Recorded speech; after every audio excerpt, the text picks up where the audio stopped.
It's the Brad and John Show. It is the Brad and John Show. Today's date is July 7th. It happens to be a Monday. Right, John? TGIM. This is the B block, and we started right around 7:20 or so, a little bit late this morning, but nonetheless. And what do we do in the B block, John? We do Brad's Top 3 as about to be sung to us by some beautiful ladies. You just talked over the intro to Brad's Top 3. Dang, I can't hear it, so I don't know. That's because everything's screwed up because the Ameren UE lobbyists shook my poll. Okay. Okay. We start off with number 3. It's number 3. John, I'm officially going back to work out at the gym 8 hours a day. I'm going to get in. Why is that, Brad? I'm going to get in great shape.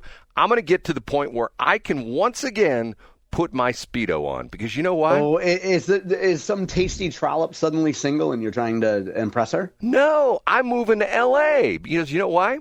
Why is that? I'm going to become a lifeguard in L.A. You know why?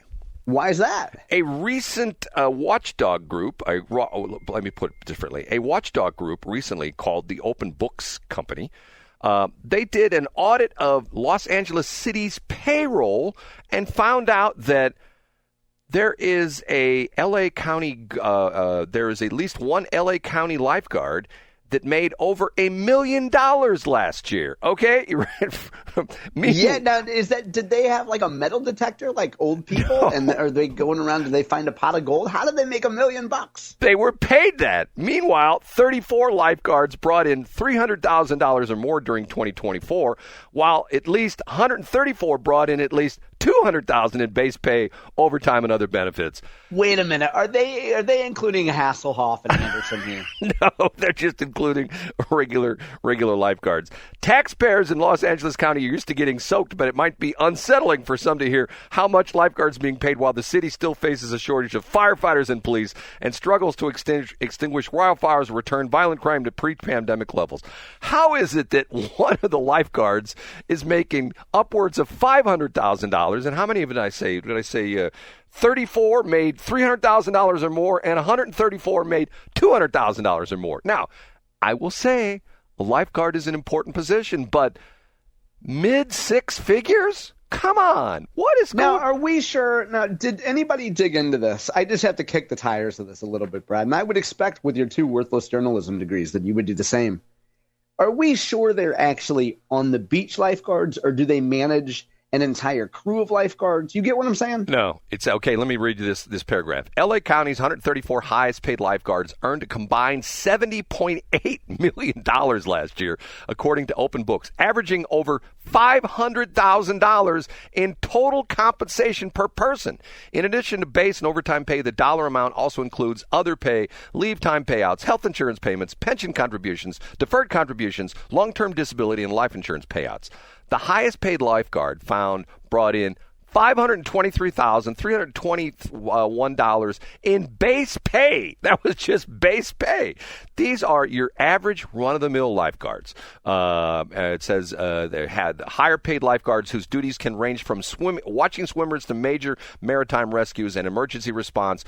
There are a slew of lower paid lifeguards that bring the total number of them in the Los Angeles area to around 1,500. Okay, these are like the ones you see on Baywatch.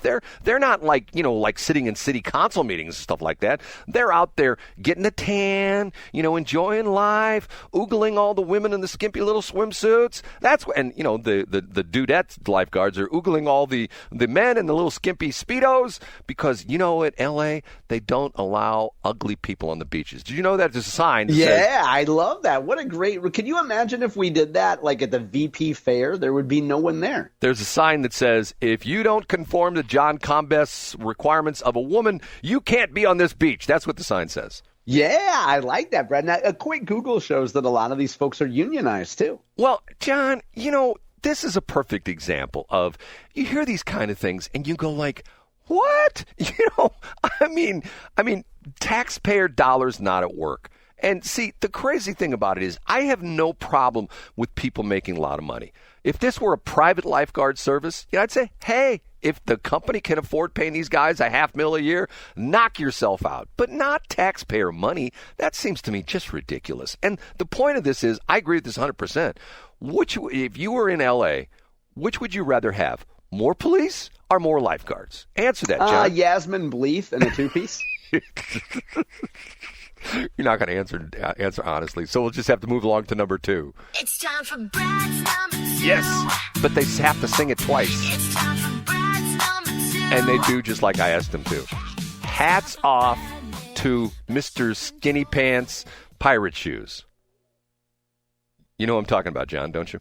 Yeah, as we updated last week, RECA being part of the One Big Beautiful Bill, thanks to Josh Hawley. We talked about it last week, Brad. That was in the news over the weekend as well, and I just wanted to say, for all you no-co people out there, Josh Hawley came through. He did. I mean, and to the point where, why is it that he was fought so much, John? Why was it that other people were trying to not help out North County, which was besieged by all the nuclear waste from the Manhattan Project? Why would anybody in the government be against that? Explain that to me, John. Because if it doesn't affect your district, who cares? If it doesn't affect your district, it's a lot of money that doesn't help you. So to heck with those guys. So, Brad, if let's say, and this is a hypothetical, but let's say that there was no Coldwater Creek contamination, and we heard about a whole bunch of money being paid out to New Mexico for survivors of radiation there, we'd be like, nah, I don't know. That seems pretty steep. Do we really have to give those people all that money? So if it doesn't affect your district, who cares? John, I'm not in your camp because I know, because you are very altruistic. And Brad, do you have a strong feeling about the government doing things and not compensating people? Well, see, this is just wrong, okay? See, once again, go watch the movie Oppenheimer, and where did a lot of that uranium come from? Right here in St. Louis. And the problem is, if you read the story of this, some of this stuff's been moved around. It's out in Westlake. I told you the story. One of the houses I lived in Hazelwood, there was a street called Knife Lot, which was very near to my house. And I think 2/3 of the people on Knife Lot had some kind of goofy, not your normal kind of cancer. There is, I guess, no normal kind of cancer, but very rare forms of cancer. And it turned out that Knife Lot was a road they used. The trucks would drive down Knife Lot to dump in this industrial park up in Hazelwood. And they, back in the day, they didn't have covers over the trucks or anything like that. The stuff just blew off the top as radioactive. That's sad. What's the lady, I forget her name, out in St. Charles, who's always campaigning about this? What's her name? The rep out there? Trisha Burns. Right. She's she's doing it right. Even Bill Eigel shows up for these things. I mean, Bill Eigel, the guy who normally would say, who cares about that radioactive stuff? I don't care. But he shows up for this kind of stuff. Josh Hawley, even though you've never done any advertising with me, and I do like your pirate shoes and your skinny pants, I say, way to go, dude. How's that, John? Do I shock you by saying that? I love that, Brad. Do I shock you by saying that? You do. And you know what? I bet when he runs for president in 2028, you won't email him or contact anybody in the campaign, and you'll still complain that he doesn't advertise with you. John, there's no way he's going to run for president, because I know my boy, Josh Hawley. He would not use his government office as a stepping stone That's right. to another higher office. If there's one thing he's not, it's not a ladder climber. And there's no way. And you know what? You know what Josh Hawley would do? What would he do? If he were the president, he wouldn't live in Washington, D.C. He'd live in Boone County. That's where he'd live, because of the fact that even though when he was the attorney general, the laws in Missouri said you had to live in Cole County. But he didn't, and he just said, I'm the attorney general, so I can flaunt some of those laws. Who cares, right? You ready for number 1? I am. And now, Big Finish, Brad's number. An interesting article in the Missouri Independent. I don't know if you saw this article or not. The title of it, The 6-Year Saga of 2 Cannabis Facility Licenses. Have you read this article, Jeff? Oh, yeah. On my website today. That's where I saw it. It is. Okay. Let me just read this one little paragraph. A Kansas City man spent his weekends in Cole County Jail in June after pleading guilty last year to 2 misdemeanor charges for submitting fraudulent documents to cannabis regulators in 2021 to obtain a marijuana cultivation license. It's a license his company still holds, according to the Missouri Division of Cannabis Regulation, along with a manufacturing license issued in January of 2021. And the state shows no signs of taking the cultivation license away from him, despite his application resulting in a criminal conviction last August. How is this possible, John? Explain this one. Well, I think, first of all, I think if the marijuana law that was passed had simply had more pages and more words in it, we could have addressed this. I think the marijuana ballot proposal was just too short. It needed a few thousand more words. And I think, Brad, sorry to interrupt, but I do think this just goes to show when you set up, I think, what people would consider a monstrosity of a government entity that's supposed to regulate things. In the first 2 years, there's going to be mistakes that happen because you just have, I would say it like this, Brad, having served in a huge organization before, a global organization before, let's compare it to state government.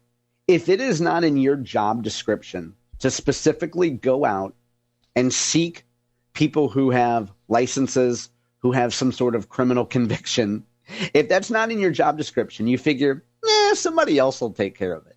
And it sounds like that's what happened here, right? John, what's very frustrating to me is, but here's the interesting thing. I don't think he has any criminal convictions other than the fact that he lied on his application for the licenses from the state of Missouri. But think about that for a minute.